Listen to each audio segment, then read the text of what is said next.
It's the Center Fantasy Football Podcast. Welcome to the party, pal! Yes! Yes! This is my favorite part of the game. Analyzing all of the league matchups week to week. You can't win! Get him a body bag! Finish him! That is a bit above average. I said this sucks, and basically so do you. And discussing the boom, bust, and hidden gem players throughout the league. We ain't found shit! What the hell is Brett Favre doing here? I'm in town to play the Dolphins, you dumbass. Dan Marino should die of gonorrhea and rot in hell. Laces out. Touchdown! And here's your host, Allow myself to introduce myself. David Harbatkin. Hello and welcome to the Center Fantasy Football Podcast for Championship Week of Season 5. I'm your host, David Harbatkin, joined by the Commissioner and my opponent in Fantasy Bowl 5, Mr. Geza Lutsky. Isn't that convenient? Emperor Palpatine and his crooked commission, the finals. What are the odds? 1-6 or 2-6? 2-12? Isn't that convenient? All right, well, we have a... As the rest of the league raised an eyebrow. Yes, and this is... Well, yesterday was actually the 20th anniversary of the last time we met in a championship game. Exactly 20 years ago. We almost perfected our craft. 20 years of doing absolutely nothing. It's a milestone. I know, and as I told you on the phone, I look forward to meeting you again in 2037 for the rubber match. Yeah. Yeah. Best of 3. Yes, who knows what we'll be playing in some hover. I'll be playing out of a dumpster,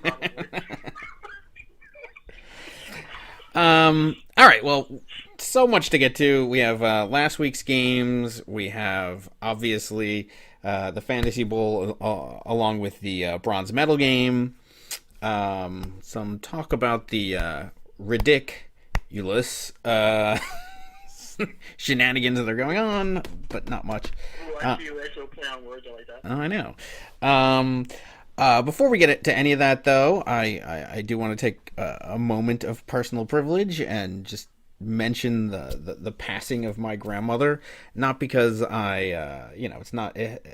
normally I wouldn't mention one of my relatives on this program, but my grandmother really was, in many ways, a part of the center, though she never took a snap or picked up a controller or has been any in the league. She was really an integral part of the center in its early years. Center Bowls 2 through 5 were held at her apartment. I'm sure many of you have fond memories of Avenue S and everything, and I just wanted to take a moment to, publicly thank her on the air for all of that. I got all of your kind words and your condolences, many of them written. I mean, Lombardi gave me a call, less than a week after I called him a bitch multiple times on this program. He still, gives me a call, which just shows that he understands what all this is about. And, though we may play around and tease each other and everything else, in many ways the center is a family, and I'm greatly appreciative of it. Nick wrote something that I thought was very apropos about them, which was, so your grandmother, like your grandfather, understood the center more than any other grown-up that I can think of.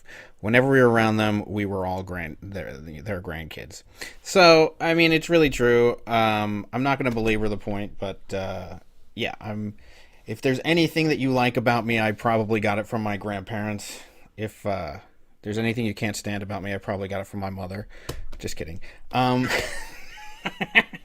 So I just wanted to take a moment to say that, and thank you all for your kind wishes. And with that, we could move on. I mean, if you want to say anything, I'm not going to put you on the spot and make you say anything. Well, I'd like to say a few words about your grandma too.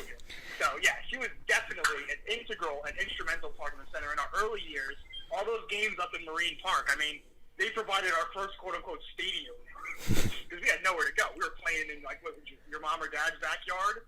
Yeah. That lopsided hill, which is horrendous. Yeah. It's horrific. If we had played there, I think the whole Center Bowl thing would have just, faded away after 2 seasons. But, so they kindly offered their apartment in that park that we played in. That became the staple there. We played there for, like, 4 years in a row. Yep. And then we even played there this summer once. I think that's when... Was that when Travis had to go to the emergency room and the game was ruined? Well, that was Center Bowl 5. He had to go to the ER, and that was in February. But then we came back because we wanted to try to replay the game, and then we ended up just playing mini golf. I think LeVar got into a car accident on the Verrazano Bridge on the way there. Yeah, I forgot. That's right. In fact, there's like Oh my God. one of the pictures of I'm pretty sure it's on the Center Facebook page or somewhere. Like it's almost like a famous Center picture of everybody just holding up the trophies because we said well, we were the ones who showed up, so everybody else forfeited. But it didn't actually go that way in the record books. But there's a picture of a bunch of us holding up the trophies there. Yeah, I think that's what the Center's about. That's all the people who contribute. That's really what the Center is. It's all the different people that contributed to it.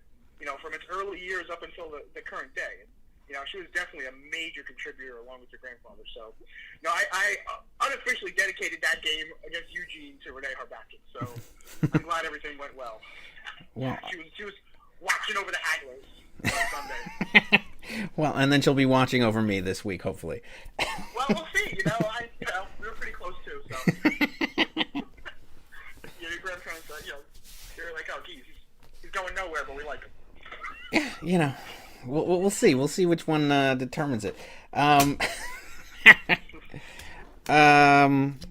Actually, I'm gonna post a video because so years ago, like I think it was the time of the 12th Center Bowl, whenever that was. So what are we in? And it was probably 2011, I think, probably right before my grandfather died. I had them record a video just in case we ever finally get around to doing the Center documentary, where they spoke about us. So I'm gonna try to post that on Facebook for everybody to see. And and they just where they're speaking how much they loved having us and everything, and how much we were able to eat during the Center Bowl weekend. Remember all the wings and I mean, And I seem to recall we trashed their apartment year after year. They didn't care. Yeah. We made a dump site out of that apartment. Well, and we made a dump site out of the Center, actually, and they would come down after every semester and clean it out, which was... Oh, yes, that's right, I forgot. I missed that, actually. Yeah. Well, you usually went home to Hackettstown right before...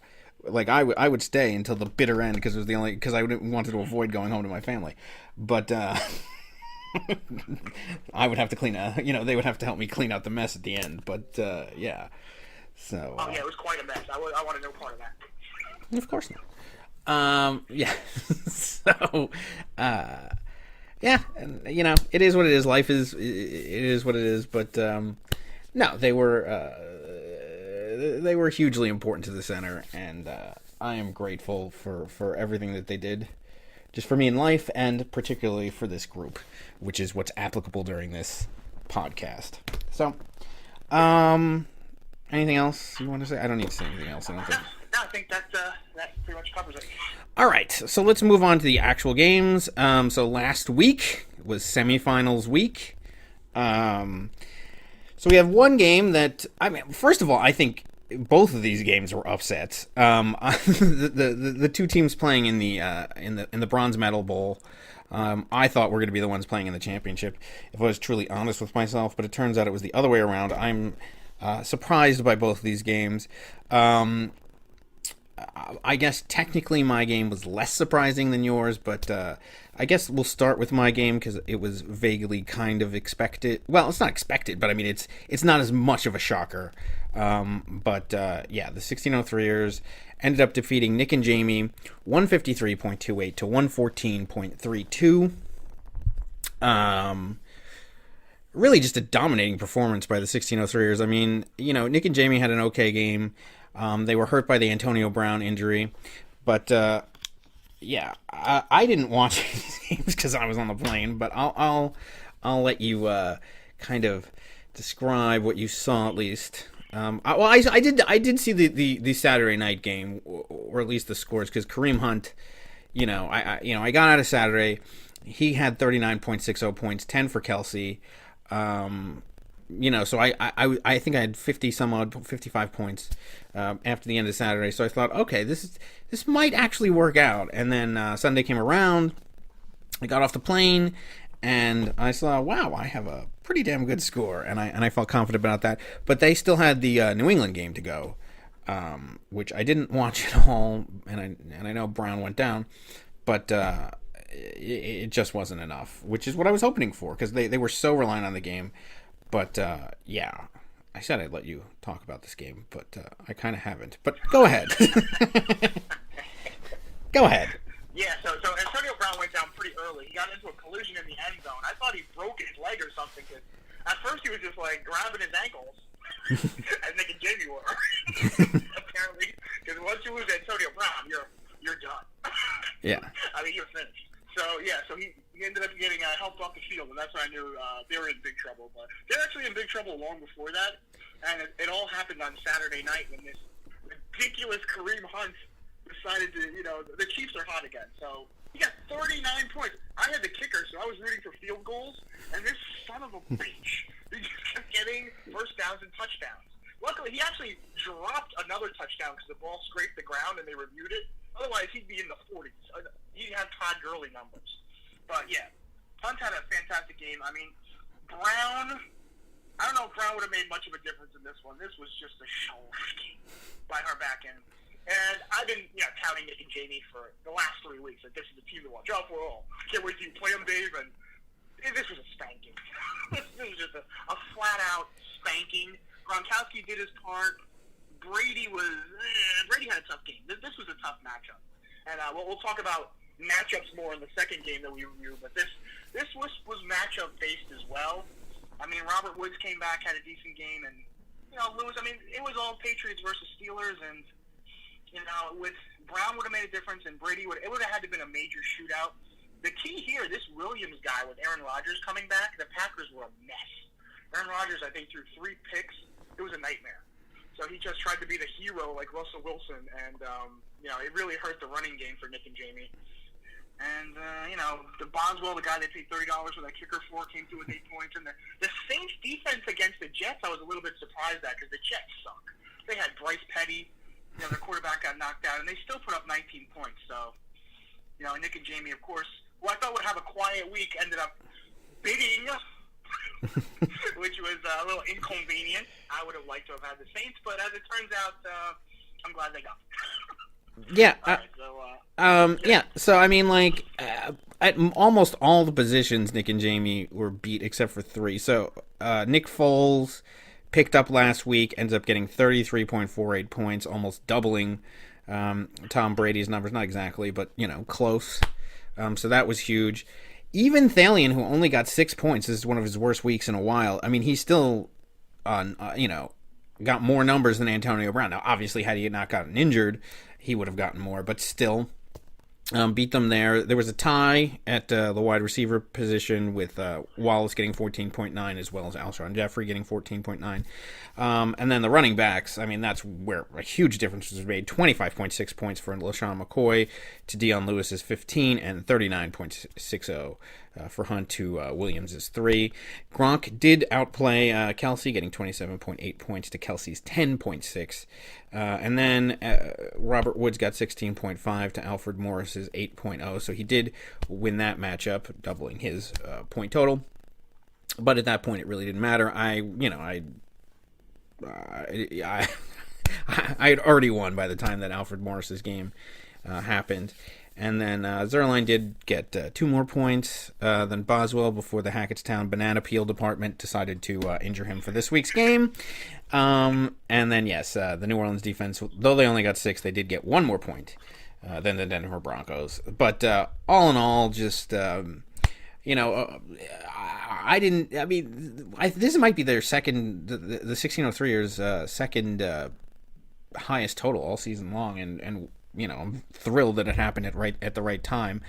If you look at the benches, So Rashard Matthews did have 21.5 points on Nick and Jamie's bench. There was 13 for Bernard, 10 for Howard, and then 15 for C.J. Anderson. So they did have a lot of points on the bench, 75.40. The 1603ers left almost nothing on the bench. 40 points, but 19 of which was Kirk Cousins. I mean, these were terrible numbers on the bench, so we did play the right guys. Hogan was out. He ended up being declared out before the game, which was kind of surprising, but nonetheless, Wallace came in and filled in the role nicely.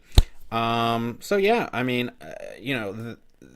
we're not going to do wrap-ups for this season of the teams because these teams are still alive for the bronze medal game, so I'm not going to do a wrap-up of Nick and Jamie's season.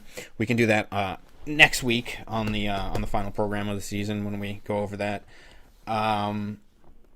But yeah, all in all, this was really a game where the 1603ers showed up, and it's not that that Nick and Jamie they just didn't have the kind of numbers that they've been having the last few weeks. So with that, the 1603ers move on to their second fantasy bowl, and it's my first chance, or it's my chance at a first championship. So we're still alive for it, and I couldn't be happier. I think you're the first team are you the first team to make it there twice? No. Fantasy season? No, the Whalers made it twice. He's lost both, unfortunately. There's never been a team that has lost a fantasy bowl to just come back to win it. So, Whalers was in the first fantasy bowl, and he was in fantasy bowl three. Yeah. And Nick and Jamie, I got to tip my hat to them. They had a great season. I mean, they rode that three-headed monster, almost had a four-headed monster. But they rode that three-headed monster for all it was worth, and just one of the heads fell off. At the wrong time. Yeah, but we'll see how they perform next week. I mean, it's still a great matchup for that game. Which let's get to the other games so we can talk about their opponent, and that would be Dave's Secret Crush. I'll read the headline from Yahoo News. Hackettstown Hagglers stuns Dave's Secret Crush. I couldn't agree more. This was a stunning loss. I'm gonna put it. I cannot believe that the Hagglers are in the championship. I mean, the run that they've had to go on just to get to this point it's just unbelievable. But I'll let you break down this game since it was yours, and yeah, go for it. All right.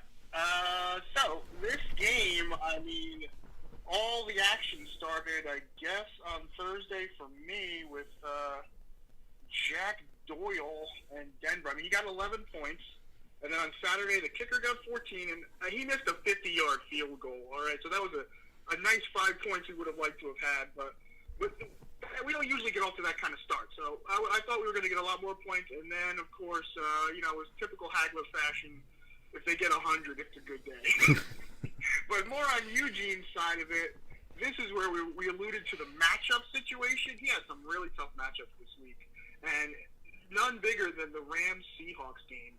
Now, I was watching that game, pacing back and forth, and it was stressful in, the fourth quarter towards the end of the game, but I got to tell you, Russell Wilson, like Eugene alluded to on Facebook, he killed Doug Baldwin in that game. He took out 3 people, because the kicker got 1 point too. So I got to tell you, Eugene is a team that I think he averaged either 116 or 126 points a game. He's been brutal. All right, he's only scored under 100 points. I think one other time, week 2, he got 75 points. But this team is a juggernaut, and it got derailed on Sunday. I mean, it was the perfect storm. And, I mean, all kinds of subplots were riding on this game. I mean, both teams, I found out by reading the inside information, both teams had won 3 straight. I mean, you got, from Eugene's standpoint, you said all the right things. The Hagglers are a great coach, but he had to be thinking, you know what, dude, I got this one in the bag. It's the Hagglers. Look at their scores. They're horrid. And then just a whole bunch of players just did not show up in this game. It's just one of those, any given Sunday, I guess, is the cliche, but I mean, he had Le'Veon Bell. That was another subplot. The big Le'Veon Bell controversy. So I'm sure Lombardi was licking his chops. That Le'Veon Bell would put up a bunch of points, and he did. He put up 27. But, Drake put up 23.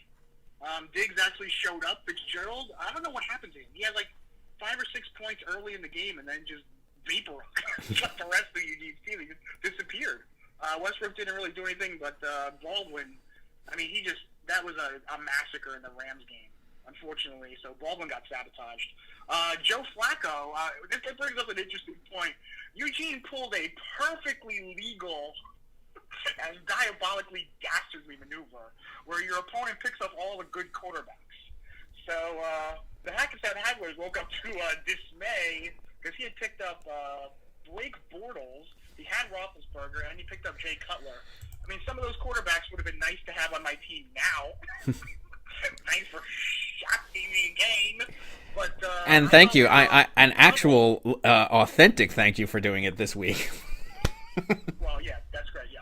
So, but anyway, he left, interestingly enough, he left Joe Flacco, who with the Browns matchup, you got to figure, I guess it's a toss-up between Cutler and Flacco, but I was like, you know what, Flacco, why not? Just shove him in there. He's playing the Browns. How bad can it be? And he actually came up with 23 points, which is pretty decent. And, and then he left himself a little bit exposed at running back, which it all turned out all right. So we'll briefly, it was a Theo Riddick potential bomb, but in the end, we'll just leave it at everybody did the right thing because, Dave Harbakin sufficiently covered that topic last week in his 2-hour rant. So that's all covered. And I did want to just mention that Cutler only got 8.76 points. So had he picked up Flacco and left you with Cutler, which I thought would have been the better move, you would have ended up with only 8.76 points at the quarterback position, which, if I do the math, you would have you won by 11 points. So that's 3. Yeah, you would have lost. Yep. So that's pretty big. And then had he played either Roethlisberger or Bortles, he would have won. So I mean, it was there for the winning. Would he have won with Roethlisberger? It would have been damn close. He might have. Oh my God, that would have been so close. Add an extra. That would have been so close. And then obviously, in hindsight, anybody can say, "Oh, we should have played Bortles," like Matt Sabers would say. But you know what? Russell Wilson has been an MVP candidate all year long, so you cannot fault him with going with Russell Wilson. No, I don't fault. I absolutely don't fault him for doing it. But like we said on the program, I mean, it might have given the matchups might have given me pause. And then once he picked up like the Bortles that was hot and given the matchups, I would have considered it. I don't know if he did consider it or didn't, but I don't blame him for it. That it's Thursday evening quarterbacking is you don't know where it's at, but I mean I'm sure he's got to be kicking himself over the whole thing. But I don't know what I would have done given the situation either. But I mean, this is one of those things where Eugene can almost have a Dennis Green type of situation where he kicks the chair. We let him off the hook. Because he really did. This should have been a smearing, any day of the week. I'm still astonished by what happened here. I cannot say, we beat Eugene. Who's next? Because this was completely ridiculous. I don't think I've ever seen anything like this, in any of my sporting careers. I mean, me and Matt the Sabers had Gorilla in Manila, where I let him win the first 3 games and I demolished him. But this is an actual collapse. I think the closest.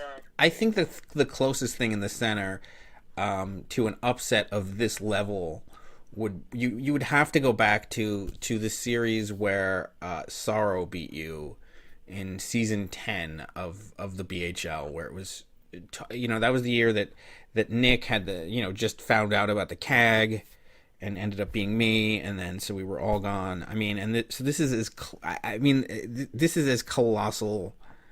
Well, it's or just as the magnitude of the upset, because Sorrow that season had nobody thought Sorrow was going to win that, like nobody, and I think that's the same case here. I mean, just the utter shock.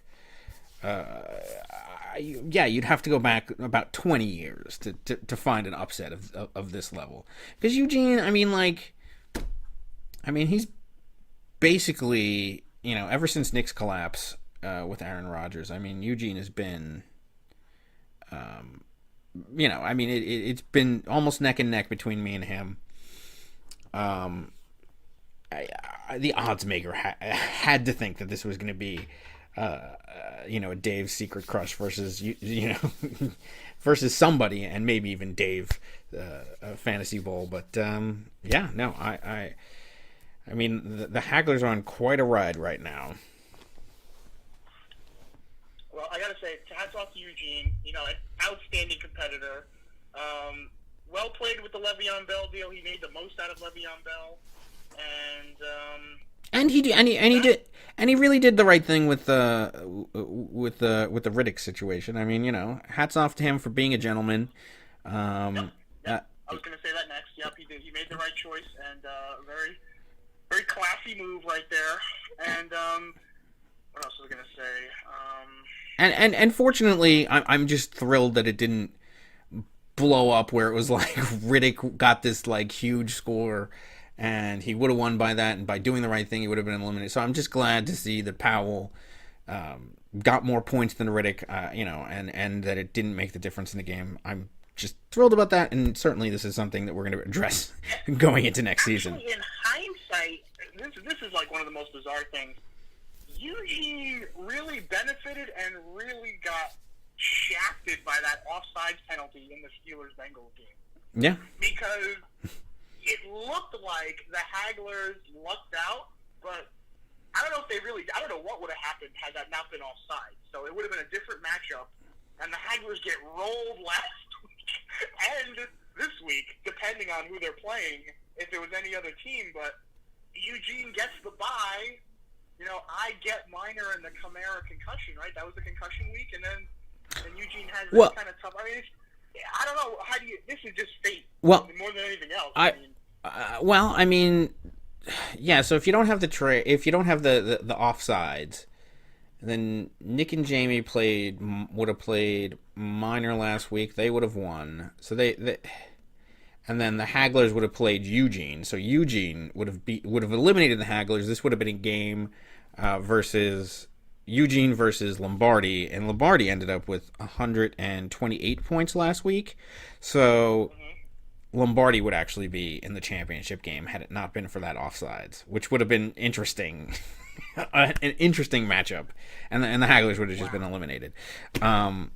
So, I mean, that would have been quite a matchup. Eugene versus me after all of the back and forth all season long and everything, and then he would have been able to really rub it in your face. But now, But you know what? That brings up another point. It would have been Eugene versus you, and what seeds were you? 1 and 2, right? No. And I think, as you pointed out, we would have been 3, right? No, I was not. I was in first place no matter what. It was 2 versus 3. So the Blues would have been 2. Eugene would have been 3. 3. So had he won, that still would have been the first time that anybody other than 1 and 2 has been in the final. No, because the Blues would have been number 2, and they would have been, so it would have been 1 and 2 in the final again. Oh, again. So that brings us to, this is the only time, right? Because a 7 and 6 wild card team in this hellacious brutal atmosphere has never made it to the finals. Is that right, Mr. Statkeeper? Yes. So every year the Fantasy Bowl has been the first place team versus the second place team, and every year the first place team has won the championship. So this is the first time. So the Hackettstown Hagglers are the first ever wild card team to make the Fantasy Bowl, and hopefully they won't be the first team to win one. hopefully at least the pattern of the first place team winning the championship will hold. I sincerely hope so.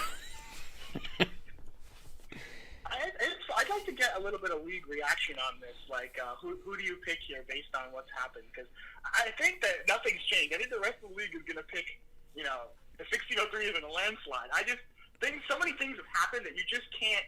Somebody out there has to realize that something's going on. Something's going on, and I'd like to see what happens. This Sunday is going to be good. Yeah, I mean, there are so many. There's so many stories, and storybooks that could be written about these two seasons and these two teams. I mean, look, we've taken two totally different patterns to get to the Fantasy Bowl. After the auction, the 1603ers were predicted to literally not win a single game. We were predicted to go 0-13 by the computer, and not only did we not go 0-13, there has not been a week where we haven't been in first place. So we could run the table if we were to win this, or we could be the team that's just stopped by the one who has been the giant killer, which is the Hagglers, who, have had to win the last 5 weeks just to stay. I mean, it's been 5 weeks of just trying to stay alive. And just meeting teams on the week that they've had an off week. It's not that the Hagglers have just been blowing everybody out. I mean, you've just caught everybody on their worst day. And then on top of that, you have two totally different styles. I mean, essentially, the 1603ers have basically had, the same team. I mean, there's been a couple moves here and there, but I mean, the core has largely been the same all season long. Whereas the Hagglers have literally flushed their entire team down the toilet. There is not a single guy, after you drop Tevin Coleman, there is not a single guy that is left from the Hackettstown Hagglers that was drafted. So, I mean, it is just two completely different styles that are meeting in the finals, and two completely different paths that we took to get here. Yeah. And as I said to you earlier today, not only would you be the first wildcard team to ever win, but this is another interesting little tidbit, is that, I was thinking about all of the years that I was the commissioner and I had to hand the trophy to you in various sports. And this is your first year as a commissioner. And so the potential is that, it could be ironic that this, you would, after all those times of me handing the trophy to you, you would have to hand the trophy to me as the Reverend Brown character and not being the Randy Watson. However, if it goes the other way around, you would be the first ever commissioner to win a championship in the league that they are the commissioner of. So there's a lot of firsts on the line here. I know. There's a lot of firsts going on. And conversely, this would be my first ever championship in anything after all of this time. So I mean, there's so much. I mean, riding on this game.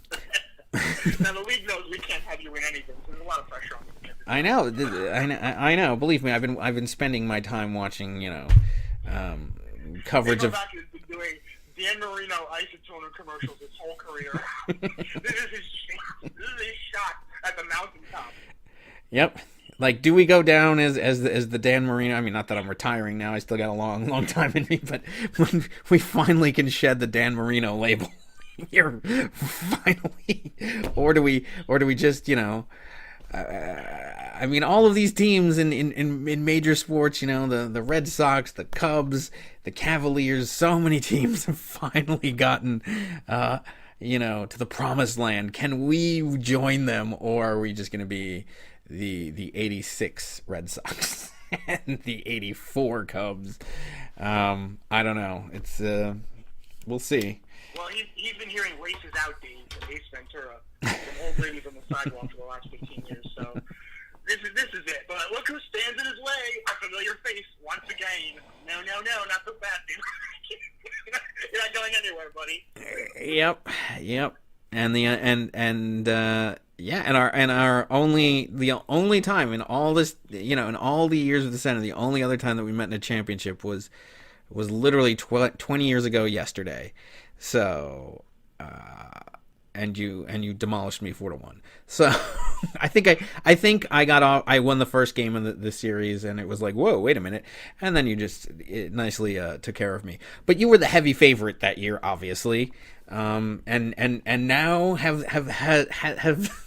the tables turned? They're reversed. I'm clearly the heavy favorite. Can I actually pull it off, or will it'll just be devastating, and then 2037 will mean nothing. Well, the ironic thing is, that the last 4 weeks, you're actually playing against yourself because we don't actually do anything, if you notice. we just get like 90 points and we watch the other teams implode. So we don't actually do anything. It's the other teams that just do whatever they're doing. I don't know what they're doing out there. This is as much surprise to this coach as to any player who's been beaten. I'm even more surprised than the other players. This is ridiculous. I mean, fortunately... Harbakin made a quote, like, I thought one of these guys would take you out by now. And it's true. Like, what is this guy still doing it? Yeah, no, I know. Well, luckily, we had our implosion in week 13 against the Millennials. And in week 12 against Nick, though we did end up winning that. But we had 2 weeks of an implosion. And if we had that kind of performance again, and we're staring you being the champion in the face, I'll be just devastated. So hopefully we've gotten it out of our system. I don't know. It sets up for a Christmas Day matchup between the two of us, really. And we'll get into that and all of the matchups of this game. But anything else you want to say about the semifinal game between you and Dave Secret Crush before we get to the bronze medal game? No, again, hats off. It's been many subplots. I mean, he's been, ever since that Le'Veon Bell deal, like I said, that has powered him to a second place, along with that ridiculous offsides penalty, which is now woven into history. You know, I mean, you just gotta think back. Did that ultimately benefit him or hurt him, that offsides penalty? I guess you can debate it either way, but hats off to Eugene, a great season, but, you know, it's one of those things on any given Sunday where the team just does something unbelievable. Like he described it, very disappointing is an understatement. Yep. That was outrageous. We should make brief mention of the consolation bracket. Not that I'm really paying any attention to it. But Nikki Baby and the Millennials played in the 12th place game. Nikki Baby wins 106-94, so the Millennials finishes in dead last, with Nikki Baby finishing in 11th. In the other consolation bracket games, the Lightning Rods ends up beating the special team 143-119. And Tillett Trey ends up beating. Well, the good news is he does get Ezekiel Elliott back this week, so he should be ready to go for whatever game is coming up. I think it's like the 8th or 9th place game. I don't know. Well, let's see. It's probably the 9th, 10th place game. I guess it is, or something, right? I don't know. And then because of the and Tillett Trey ends up beating House Targaryen 122-98. To move on to the consolation game bracket, the nobody gives a shit bowl, the Tostitos nobody gives a shit bowl. So it will be the Lightning Rods versus Tillett Trey team. So ironically, the 1 and 2 seeds in the consolation bracket end up facing each other. I have no idea about consolation bracket standings in the past, and if it's been 6 and 7 every year or what, I have no idea. So I can't speak to that. And in the 5th, 6th place game, the Blues end up beating Black Ice Dynasty 128-114, even though he did play Teddy Ginn, who got 0 points. So the Blues finishes technically in 5th place, and LeVar finishes in 6th place. Not that any of that really means anything. All right, so... Keith Harbakin, can you sugarcoat it anymore? They know it. There's only one consolation game that means anything, and that's the one that we are going to cover right now, which is Dave's Secret Crush against Dick and Jamie, what I thought was going to be the championship game, but turns out not to be. So, all right. Let's look at the matchups. We've got Tom Brady versus Buffalo versus Russell Wilson at Dallas. Who do you give the edge to in this matchup? Because I got to be honest with you, these are two quarterbacks that have not performed that well in the last few weeks. Well, at least in the last week. I mean, Tom Brady hasn't performed that well for a couple weeks, whereas Russell Wilson just had the bad last week. Does he recover this week, or do you think Tom Brady has a better game? Who do you give the edge to in this matchup? In this matchup, well, I mean, after what happened last week, Russell Wilson must be looking to kick somebody's ass. So, I mean, and Tom Brady can't be too happy with Larry either, but he did win. I would give the edge to. I'd give the edge to Brady in this one. I mean, the Seahawks, ever since that loss to Jacksonville, they've kind of just been shit. Especially what happened with the Rams. I mean, this is a team that's, they got to get back on track. And he's going up against Ezekiel Elliott. So the Cowboys should just run roughshod all over the Seahawks again. This could be a free fall for the Seabags. I'm going to go the other way. I'm going to say that Russell Wilson has a better game here. Because, I mean, even the game versus Jacksonville, I mean, he had 30.84 points. I mean, whereas Brady, the last couple of weeks, I mean, he had 18, 13, and 9. So... That's not too good either. No, I'm gonna give the edge to Wilson. I'm gonna say he has a bounce back game here. But okay, moving on to the receivers. So you have Alshon Jeffrey versus Oakland and Doug Baldwin at Dallas, and then Rashard Matthews versus the Rams and Larry Fitzgerald versus the Giants. What do you see? Where are you giving the edge in these two matchups? Well, I mean, normally, Baldwin and Fitzgerald hands down. I mean, but, there's that 800-pound gorilla in the room, like, what happened last week. So, as long as that doesn't happen again, I mean, Eugene's going to have to need that. Nick and Jamie can score points. I mean, they got the Antonio Brown injury. This is going to have to be a shootout, but I give the edge to Baldwin and Fitzgerald. I do, too. I mean, look, Rashard Matthews did get a lot of points last week, but he's going against the Rams defense that just destroyed Eugene's championship chances. I think that... they're gonna return the favors to Rashard Matthews. Alshon Jeffrey should actually have a good game versus Oakland, but I mean, Larry Fitzgerald against the Giants. I'm just gonna give the edge in the receiving quarter to Baldwin and Fitzgerald. I just have to. All right, then we have the running backs. So Le'Veon Bell at Houston, dear God, versus Dion Lewis versus Buffalo. I think we know who we're gonna give the edge to there. But then for the RB2s, you have Bilal Powell at the Chargers, or versus the Chargers, sorry, and C.J. Anderson at Washington. C.J. Anderson actually had a pretty good game last week. He ended up with 15.8 points. I'm going to give a slight edge to C.J. Anderson at Washington versus Bilal Powell, but I mean, Powell can get... he can reach the lower double digits, maybe. I mean, depending on what Forte does. I don't know. Yeah, I give it to Bell on this. Anybody who has Le'Veon Bell, and I mean, but the RB2 situation has been, despite last week's inexplicable, turn of events. Overall, Eugene's weakness has been RB2, and Bilal. I mean, tried to. I don't go to the Riddick angle, but I mean, Powell did get a touchdown last week against the Saints, so he's not totally ridiculous. Again, other options on the bench are Darkwa and Ivory, and Leonard Fournette's out, but I think Ivory got injured too. So it's just the RB2 situation for Eugene is a mess. But when you have Le'Veon Bell, it nicely covers up a lot of that. So hopefully he'll put up like Kareem Hunt type of numbers. But yeah, I give the edge to Dave Secret Crush in that category.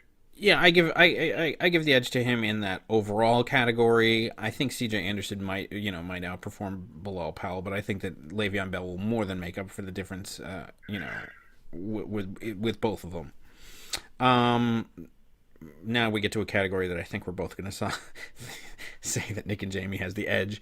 Rob Gronkowski versus Jason Witten. Witten going versus Seattle, Gronkowski going versus Buffalo. Doesn't matter. Obviously, you pick Gronk here. Obviously. Yeah.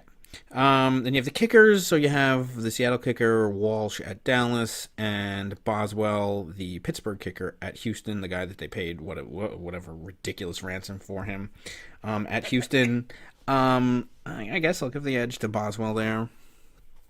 I give the edge to Boswell, but conveniently you skipped over their flex player. You think Robert Woods is just non-existent? Oh, yeah, I did conveniently skip over that. Well, let's go backwards. Robert Woods at Tennessee and DeAndre Hopkins versus Pittsburgh. That's actually a good matchup. I don't know why I skipped over that. This is actually a surprise. I mean, look, I'm going to give the edge to Hopkins because Hopkins has been ridiculous, but Robert Woods can keep pace there. Yeah, I give the edge to Hopkins. Somehow they just keep... I think... If I read correctly, Savage is injured, and they're going to start this guy named Quisenberry, or he's not actually going to be the Houston quarterback, is he? I mean, hopefully I read that wrong, but I mean, it hasn't. Anybody, my cat can throw Hopkins, I think. Yeah, I mean, the guy's been ridiculous all season long. I mean, other than there's like 1 week where he got 9.9 points. Literally every other game he's had double digits, almost into the 20s. I mean, and when Deshaun Watson was there, he was getting 36 points. I mean, like, come on. I mean, Robert Woods is good, and he's playing a weak Tennessee team, but, you know, I mean, you got to give the edge to DeAndre Hopkins in this matchup. I'm not saying by a ton, but, you know. And you have the Chargers defense. Yeah. Let me see. I'll kind of look it up as you're talking, but somewhere I think the quarterback might be hurt. Oh no, I think it's Yates. TJ Yates. I mean that's. I mean, Hopkins still got 18 points last week with Yates, but still, it's this season is totally different if you have Deshaun Watson still in the mix, obviously.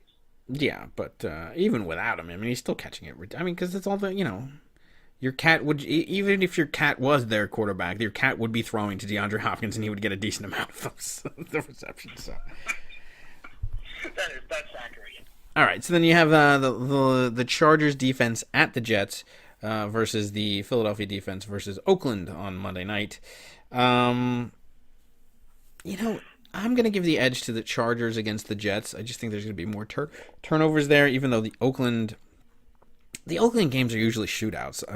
Like they're high scoring, there's high points. I mean, look, the Philadelphia defense has actually been pretty good lately, but I'm still leaning on giving the edge to the Chargers at the Jets.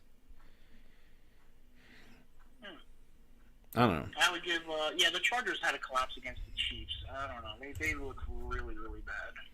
But the Jets are really, really, really bad. It doesn't matter if who's worse. And, probably Oakland can at least move the ball, where the Jets are just... I give the Chargers the edge. So, before we get into our predictions of the game, which right now the projections are 131.89 to 125.92 in favor of Dave's Secret Crush, if the rosters stay as they are. But before we get into that, and who our pick would be, I have a question about Eugene's quarterback situation. So we guessed it, last week, but I mean, so his backups that he has picked up to prevent you from getting these. I mean, he still has a roster of really tempting backups to play. So he has Roethlisberger playing on Monday at Houston, and he has Bortles playing Sunday at San Francisco. Would you go with Russell Wilson at Dallas on Sunday, or would you maybe consider one of these other two quarterbacks? And if you would, which one would it be? At this point, the hottest quarterback in the league is Blake Bortles. I know. I don't know why. You can just got to throw him in. I mean, you might get 2 firsts to Baldwin from Russell Wilson, but at this point, that ship has sailed. Why bother? Just throw in Bortles. Yeah, I agree. I would be putting in Bortles. I mean, like, look, the Houston matchup for Roethlisberger would be good, but I mean Bortles has just been so hot lately. So Roethlisberger has been too, by the way. But Roethlisberger gets 23 points against New England last week, but the week before that he got 32, 23, 40, 36. I mean, so he's been up there in points. But I mean, if you look at Bortles, my God. So last week Bortles gets 31 points. The week before that, 22, 29, 23. And he against San Francisco. I mean, either of these two are tempting, but I would put in Bortles in this game. Or I mean, I'd probably put him in because Antonio Brown's not in there, which just favors him over Roethlisberger. But I mean, look, I would put Russell Wilson third on the depth chart of who I would play as a quarterback this week. I didn't even think about that, but I would definitely have to agree with that. At this point, the Russell Wilson thing, there's no need. You have Blake Bortles, just shove him in there.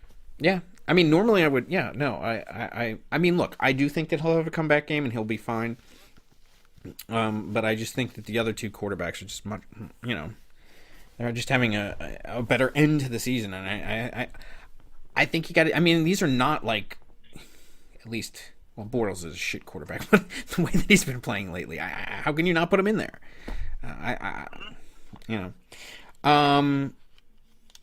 Well, actually, man, would you play Goff over Tom Brady on the other side? I mean, Goff, so last week he didn't do that well. What did he get? He got like 15 points, 18 before that. But there was a stretch in the season Then he got 32 and 36, and he's playing Tennessee. And I've read you the numbers for Tom Brady. Would you keep Brady in there, or would you put in Goff? You know what? Brady is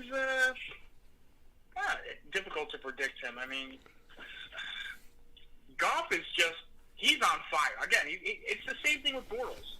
I mean, these names aren't familiar to oh yeah, these are must starts, but you got to look at the season that they're having. I would start Jared Goff if I were Nick and Jamie. I think I would too. The Rams are just an offensive juggernaut. Yeah, I mean, well, he didn't get that many points that last week. He only got, the last 2 weeks, Goff, even though the team has gotten a lot of points, he only got 15 points last week. He threw for 120 yards, two TDs and 1 interception.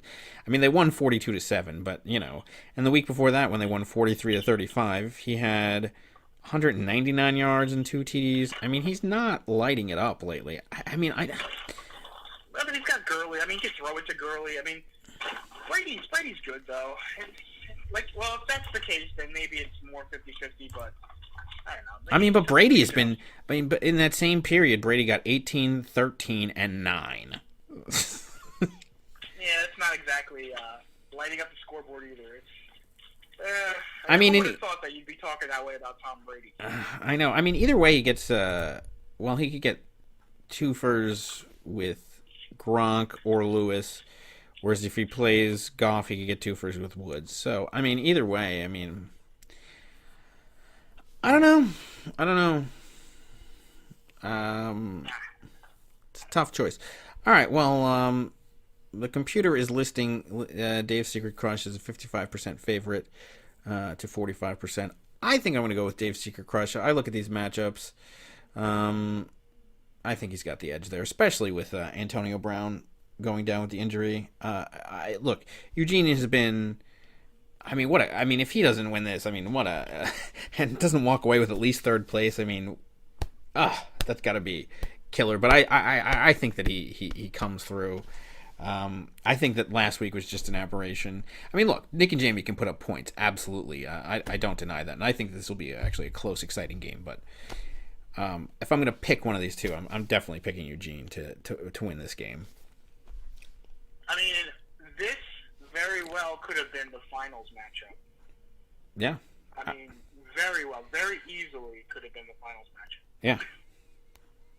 So, and this is a evenly matched, slugfest between these two teams. But I gotta give it to Eugene only because of the Antonio Brown injury. Yeah, I agree. I think that makes the difference. I mean, look, he's plugged in some good receivers there to make up for it. I mean, Alshon Jeffrey and Rashard Matthews have been good, as has Robert Woods, so it's not like, he's putting nobodies in there. I mean, he actually has pretty good backups there, but I just think that, obviously Antonio Brown is beyond better than those two, but, I'm going to give the edge to Eugene here. Yeah, I agree. All right. Well, that moves us to the other game. Before we get to that, any mentions of the consolation games that you want to have? So you have House Targaryen going against the special team. I'm gonna say with Ezekiel Elliott, even if he puts him back in there, I think the special teams ends up winning that game. And then in the consolation bracket final, you have Tillett Trey versus the Lightning Rods. I don't know. No, I haven't been paying attention to what's been going on. You know what? I don't think any of these people give a shit about any of that. So we'll give them some relevant news instead. Payouts will be made 1 week after the season's end, because I'm sure that's what all of you care about, and you don't give a shit about this nonsense. Yeah. I wouldn't. So I think they say you get your money 1 week after the season ends is the standard way to pay all that back. So you get your money, but enjoy the whatever you're doing this week. Yeah. I mean, the Millennials didn't even bother to look at their roster. They played 2 people who are out. Yeah. And Nick has been just absent since Aaron Rodgers' injury. So obviously these consolation games are just. Yeah. Why even bother to have them? Well, only because the computer makes us do it. Otherwise, we would just not even have them. But okay. Well, that moves us to Fantasy Bowl 5, the Center Fantasy Bowl 5. the 10-3 1603ers versus the 7-6 Hackettstown Hagglers. All right, here we go. Let's look at Matt. Here it is, ladies and gentlemen. We've told you. Before we get into this, let's do a little bit of preface to this. This whole entire thing started. I don't know when did Dunkirk come out this year? That horrific piece of shit movie that everybody loved. Is like, oh my god, cinematography genius. So whenever that came out, is that really the birth of this season's championship game, right? Remember that? I do. I mean, we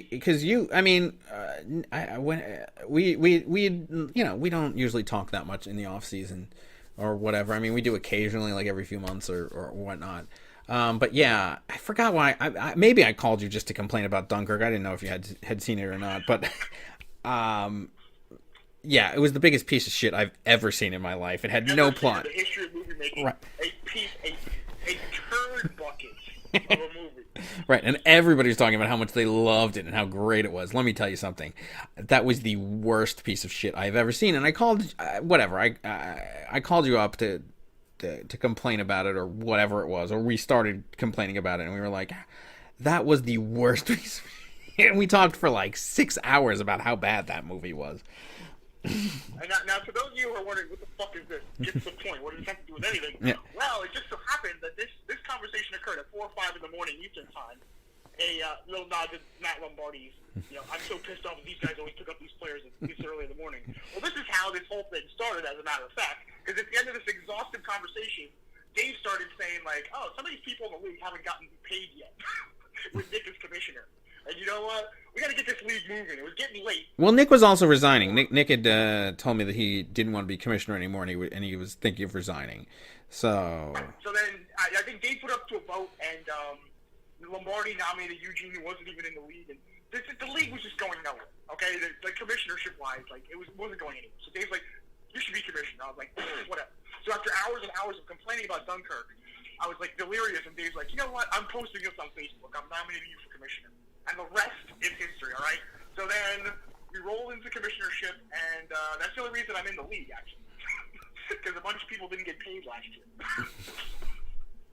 Well, and also like you weren't even necessarily going to field a team. You were like, well, because if nobody pays their dues on time, I might just kick them out and take over their team. So you didn't even want to yeah, that's right. I wasn't even looking to field the team. I was looking to have somebody not pay so I could just grab up their team. And but I'm glad everything worked out the way it did. It was really a fun season. Yeah, so you end up, getting voted into the commissionership. You end up fielding a team. You go to the auction, and then you, because I remember last time that you played in the fantasy football league, it left a sour taste in your mouth after losing to the Lightning Rods, and then you played them the first week of the season, and get my ass kicked, yeah. Yeah, by Gillisley. And then you had a win the second week of the season, but it was always, and then you got the Deshaun Watson role. I mean, but first of all, can we just talk about the Hagglers and how many injuries they've had to overcome all season long? I mean, from the first game, David Johnson, your number one auction pick, you paid an insane amount for him, and he goes down in the first game.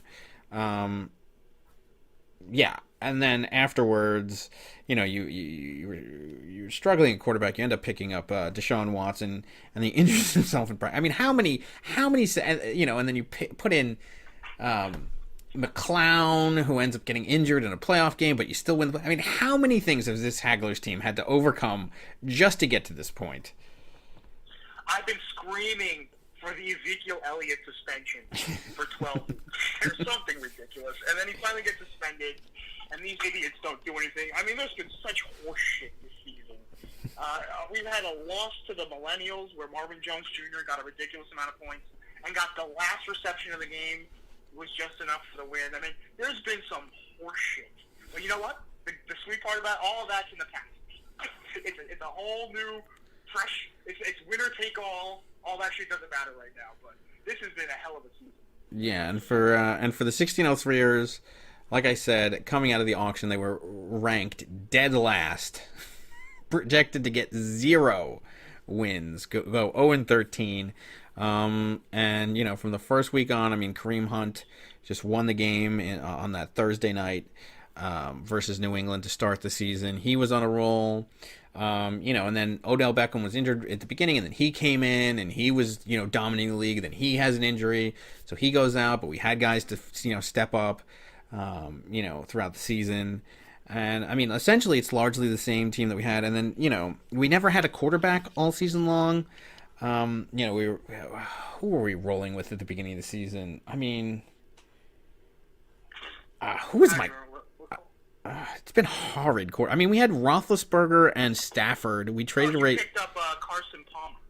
Well, out of the garbage bin from you. So we had Stafford and Roethlisberger. We dropped Roethlisberger after he was sucking goat's balls for most of the season. Eugene ended up picking him up. And then, we picked up Carson Palmer. We finally dropped him. We traded away Stafford for the Fuller trade after what do you call it? After Odell Beckham went down, and then got rid of him after Watson went down. So then we were rolling with Kirk Cousins for a lot of weeks, and Kirk Cousins just was never really... I mean, there was like 1 or 2 weeks where he did something, but there were so many horrid weeks. He has no offensive line. And then finally, like last week, we were able to pick up Nick Foles, who last week played great, and hopefully he will this week. But, I mean, so there hasn't been as many kinds of injuries or anything or adversity. I mean, Hogan got injured. I mean, he was our number 2 receiver. I mean, we had like the number 1 and number 2 receiver in the league for a long time. They both go down with injuries. But we had the loss to Minor in week 5, where he just kicked the stuffing out of us. And then the week after that, we lost to the Whalers. When what's his name? Demaryius Thomas finally got all those receptions in that Denver game, making us lose by a couple points. But we really haven't looked back since then. We went on a 7-game winning streak, I believe, only to have it, finished off by the Millennials in the last week of the season with a horrid performance by my team. But then, look, we recovered. I mean, we'd already clinched at that point. I hadn't paid that much attention. And then, we recovered last week, after the bye. And Kansas City is hot again. Hopefully they will continue that. And, we find ourselves in our second Fantasy Bowl. All right, well, like I said, we had 2 different coaching styles to get here. And let's go over Dave Harbakin. Here's what you do for you young coaches and kids out there. You have a nice draft, right? Nice auction. You get into first place, and you stay there. You get the first round bye. You whoop up on your one playoff game. You whoop up on Nick and Jamie, and you go into the finals. Now let's look at another team. let's look at some things that you don't do. Okay, let's look at the Hackettstown Hagglers this season. Let's chronicle their season. Okay, what do you do in the auction? You spend $80 for David Johnson, who gets injured in the first game of the season. I wouldn't necessarily do that if I was a young coach. You spend $78 for Le'Veon Bell.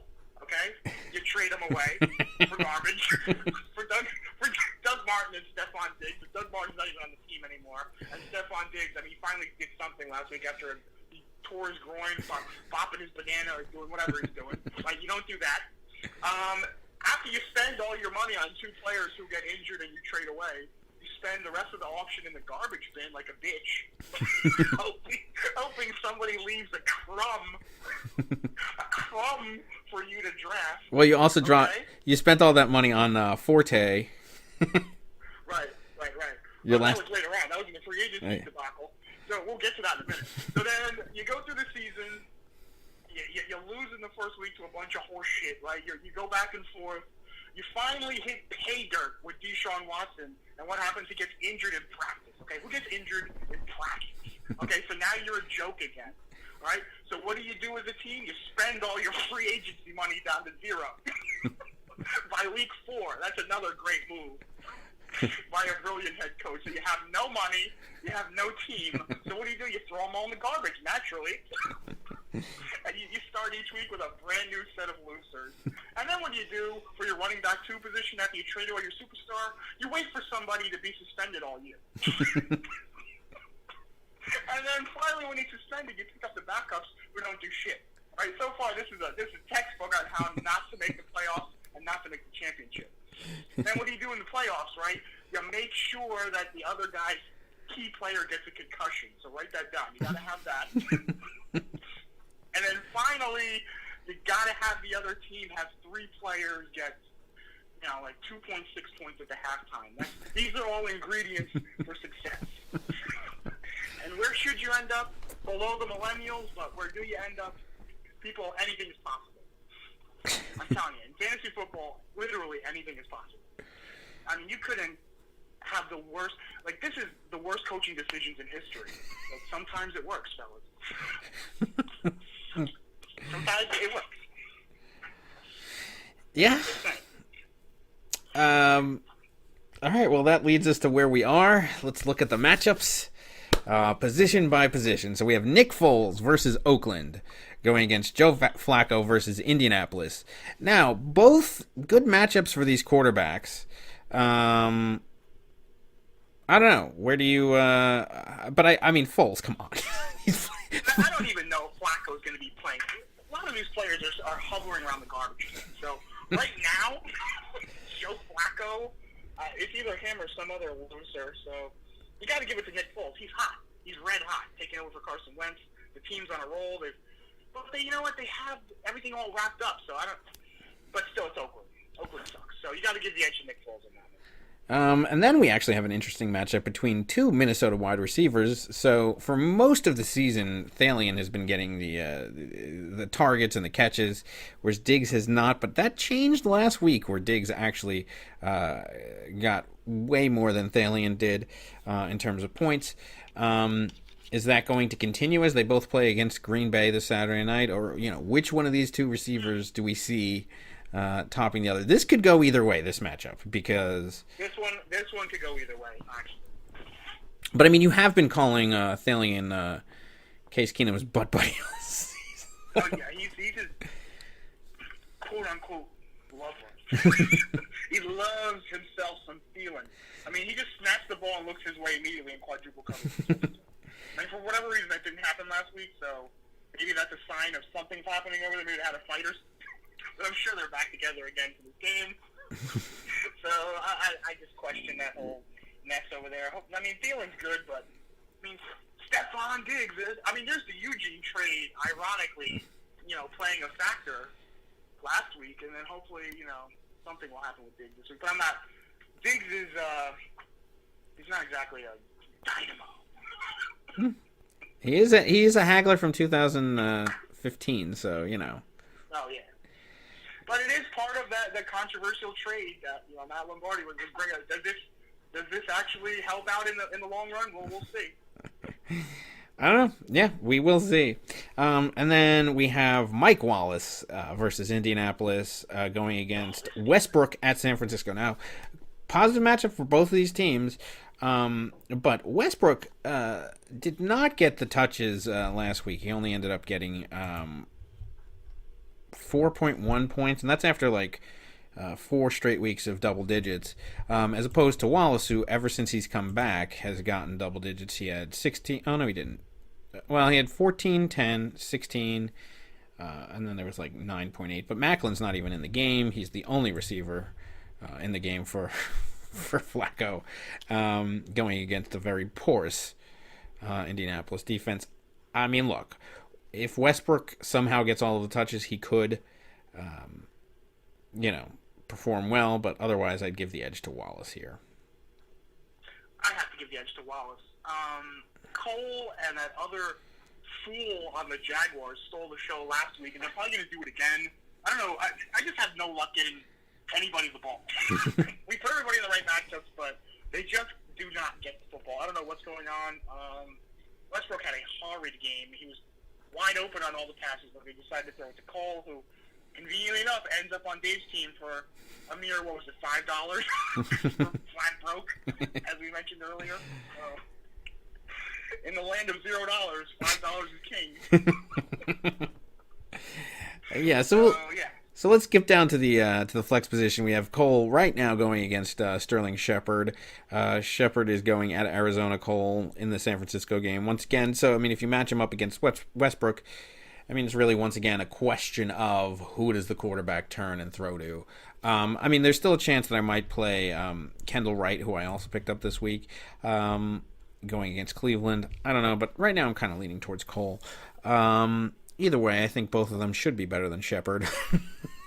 Though I don't know. I mean, look, Shepard last week got 30 points. So, is he going to have that kind of performance again? I mean, because prior to that, he had 2.7, 8.6. I don't know. Is he back? Or is this a blip on the radar? I don't know. Well, Shepard is the first non-kicker to be thrown in the garbage by the Hagglers and then reacquired out of the toilet bowl. So, his second stint, we'll see what happens. Wasn't Doug Martin fished out of the toilet bowl before he was flushed down again? Oh, yeah. Oh, I'm sorry. he's reflushable. You also had, I'm sorry. You also had Alfred Moore. You had a ton of guys that you picked up and flushed down plenty of times. Yeah, but that's non-suspension related. I mean, every time he was supposed to be suspended, he got back on the team. And that doesn't count. And then didn't end up playing when he actually was doing well. Right. He was never right. Right. All right. So then we have the running back matchups. You have LaShawn McCoy at New England versus Kenyon Drake. Drake's Cakes at Kansas City. Look, Drake is good. He's been really good lately. He's the one who actually won you the game in that minor wildcard game. So he's nothing to sneeze at, but neither is LaShawn McCoy. But anything to sneeze at. He's been great for most of the season. I'm going to give the edge to McCoy, but not by that much. Slight edge to McCoy. Drake's Cake has been one of the hottest running backs in the league the last 4 weeks or 3 weeks. It was quite interesting to actually get him. That's one of those things where you just Millennial got the other guy, Damian Williams, and it's just 50-50. Williams injures his shoulder, and Drake's Cakes takes off. I mean, it could have been the other way around. It was the opposite with Dalvin Cook's replacements, because he got McKinnon, I think it was, and somebody else picked up the other guy. But so he guessed right on one of them, he guessed wrong on the other one. But for this, you got it right. And then in what is the biggest disparity in matchup, the RB2 position, you have Kareem Hunt versus Tariq Cohen, was picked up by my team last week. Had a horrid game. I dropped him so that I could pick up Kendall Wright, and you end up fishing him out of the garbage can, going against Cleveland. I mean, look, Hunt versus Miami, Cohen versus Cleveland. I'm going to give the edge to Hunt by a long shot in this particular matchup. Yeah, we're going to try and hold him down to 39 points. That's the target. Yeah. Then at the tight end position, you have Kelsey versus Miami and Antonio Gates at the Jets. Obviously, it's a good matchup against the Jets, but still, it's Kelsey versus Gates. I'm going to give the edge to Kelsey. Oh, yeah, they dust off Antonio Gates from the tomb from his sarcophagus. Hunter Henry got injured with the Chargers' favorite injury is a lacerated kidney. Yeah. They serve up a kidney injury to whoever's on their team. I don't know how they do it. Yeah. There must be some flaw in their equipment. They can't cover the kidney area. So I haven't read a single thing about Gates doing anything, but he might be out of there too. This is another question mark position where I don't know what to do. The other guys are all injured and they all suck. So and they have tough matchups. And Jack Doyle, which we've been rolling with, has the Baltimore Ravens, and they're going to get killed. The Colts are going to get killed. There's no point to putting Doyle in there. Yeah, you also picked up Selleck, who's going against Jacksonville, which is not exactly a favorable matchup there. No, he's injured. Everybody's nursing their injuries. It's just a nightmare. Yeah, Sanu actually on your bench, which I find interesting. He's injured too. I don't know. You get conflicting reports whether Sanu's going to blow it up or not. It is New Orleans, but he didn't do shit last game, and he's injured. We got to make some really big decisions in the next 2 days. Yeah, and then at the kicking position, interestingly enough, we've traded kickers, kind of. So the Hackettstown Hagglers banana peel department decided to leave one for my kicker, Zerline, who's actually been one of my best players all year long. I mean, he's been ridiculous all season, and he was playing against the Tennessee Titans, but he got injured, a herniated disc. He's on IR now, so I had to pick up somebody, and Elliott, the Philadelphia kicker, was available. He's playing Oakland, which I think gives up the second most points to kickers in the league. So, but he was a former Haggler from this year, and Butker, as we all know, was the 1603ers, former kicker, especially on the week that Zerline was off, and then there were a couple of other weeks that we had him in there, and we were carrying two, field goal kickers, and we finally dropped him, and the Hagglers picked him up.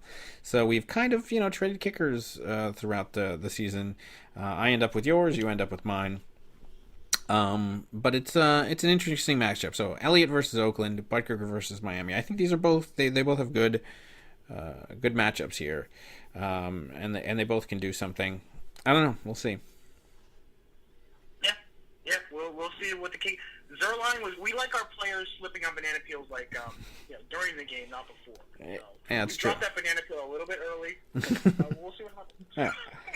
And the defensive matchups, we have Chicago going versus Cleveland and Pittsburgh at Houston. Both good matchups for both of these defenses. I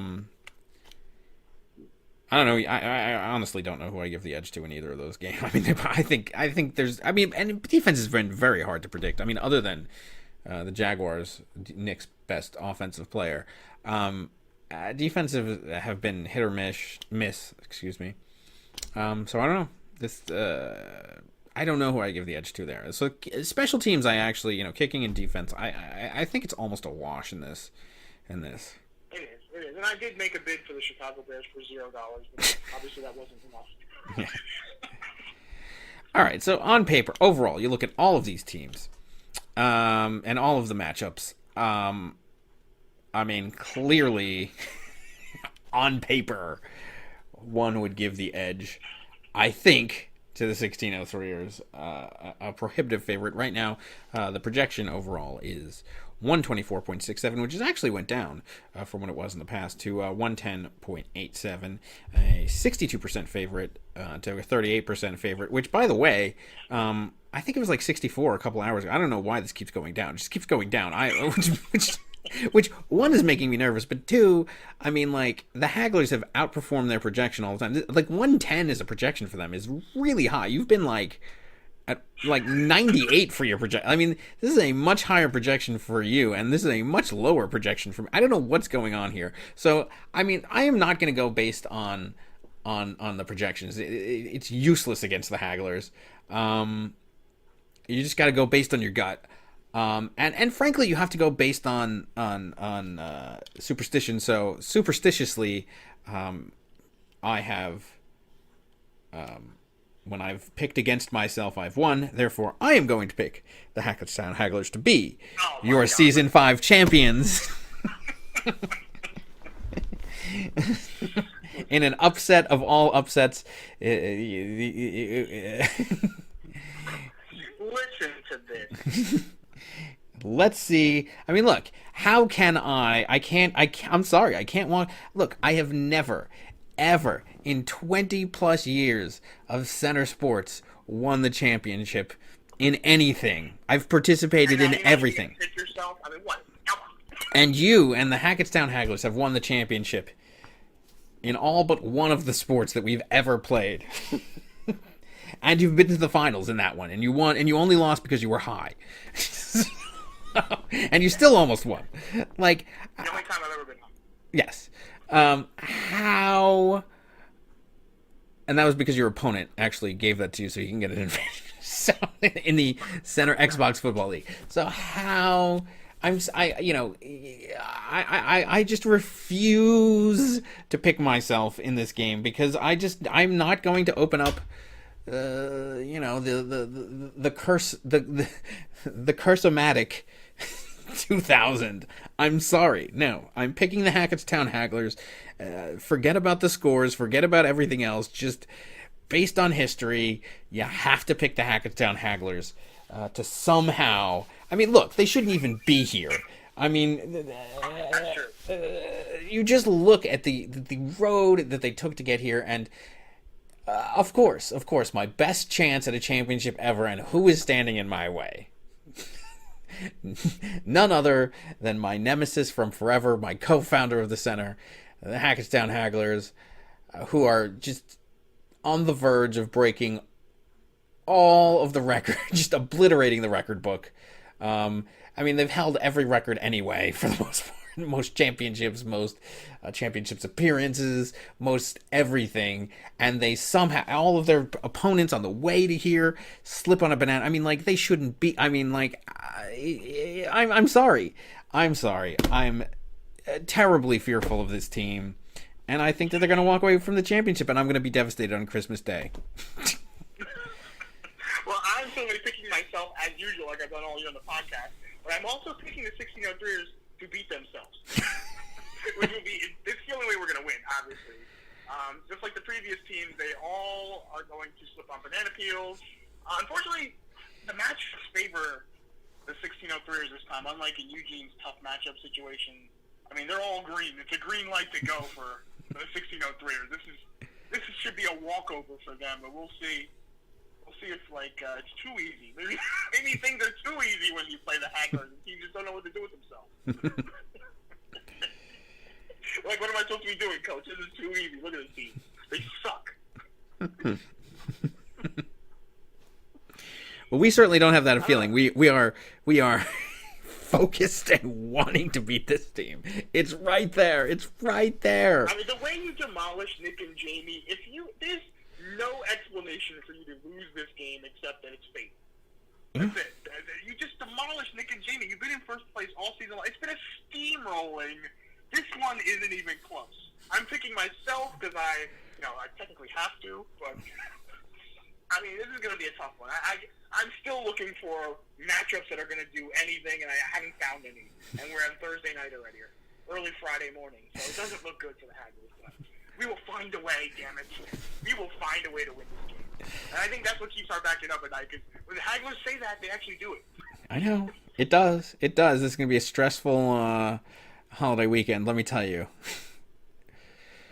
But we will find out how... Something always happens. Mark my words. Something always happens. And this Zerline thing is just...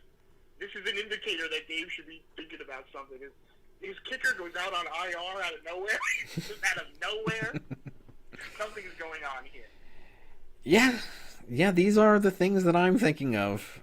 It's so close. I can taste it. I can't... I have wanted to sing that fucking song for 20 fucking years. And you are finally the Reverend Brown.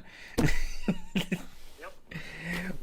But one of the two of us will be singing The Greatest Love of All, sung to the tune of Randy Watson next week. We are 1 week away from one of the two of us singing that song on this program, with the other one having to listen. I'm hoping it's me. I am terribly fearful that it might be you. I'm just happy the lion's share of the league dues I have to give back to the league. That's a win-win-win for me already. I'm already won. Yep. All right. Well, with that, anything else you want to say about any of these games, the season, this final, the league? This has been a hell of a season. I mean, I look forward to seeing everybody again back next season. I mean, this has been a blast. Yeah, it has been. It really has. This has just been, I mean, like, out of all the center leagues that we've had, I mean, this has been just so competitive all season long. I mean, first of all, you could have I couldn't have predicted this championship game, and this could, I mean, there were so many teams that had the potential to get to the playoffs and the final. I mean, I hope this kind of competitive balance just continues on throughout next year, because this was so much fun and so unexpected week to week. Any given Sunday. I just hope it's not this one. Well, I hope it is for me, but I hope the Hagglers can't string together any given any given months of games. Just happened to catch those guys on that random week. Those, but whatever. Okay. Well, so with that, I'm going to wish you all a Merry Christmas. Merry Christmas, everyone. And we will be back on this program next week. I'm going to try to get let's see if we can get anybody else that wants to be on it and talk about the season. The season reviews are always kind of a lot of fun. The last one, because it's all over and everything. I remember doing one with Hockey and Nick You might have been on there. I don't even remember. But it was a lot of fun a few years ago doing that. Hopefully we'll do that again. But until then, good luck, Eugene and Nick and Jamie in the third place game. One of the two of you will walk away with the bronze. The other will walk away with nothing. And between me and Geese, I will certainly be talking to him throughout the weekend, watching all of these games together, and it's quite exciting to have this matchup. And yeah, we will see you next week. All right, bye everybody. All right, peace out, people.